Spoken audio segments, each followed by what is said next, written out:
In today's tech video, I'm going to show you how you can purchase Mulan on your Disney Plus app.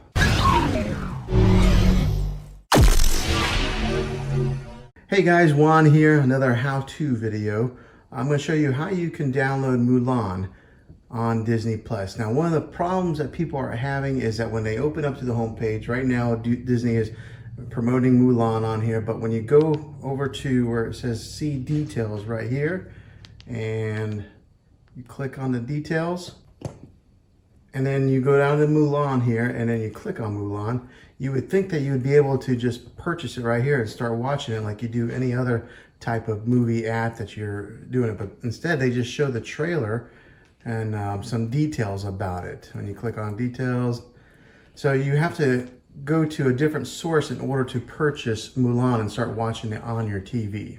All right, so in order to do that, let's go ahead and jump over to your smartphone, whether you have an iPhone or an Android, and go to the Disney Plus app in your app store.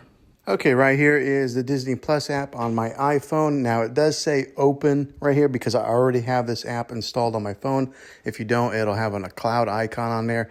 It'll look a little different if you have an Android device, but go ahead and download this Disney Plus app on your phone. Okay, once you have the app installed on your phone, you'll see that it looks probably something similar to this. You'll want to go over to the Mulan icon and tap on that. And once you get there, you'll see that it has a Premier Access button. That's the button you're going to want to click. So once you tap on that, you'll see that there is a price now for you to purchase Mulan. And that is how you get Mulan. So once you buy it from your app on your smartphone, then you can jump over to your TV and start watching Mulan there. Now, I will note this does not get you Mulan for free. This is not a how-to video on how to get it for free. You do have to pay for the movie, and you do have to have a subscription to Disney Plus. Okay, well, hopefully this video was helpful to you guys. If it was, go ahead and throw a thumbs up on this. Go ahead and subscribe to my channel. I make tech videos all the time, and I'd love to have you back in the next one. Take care.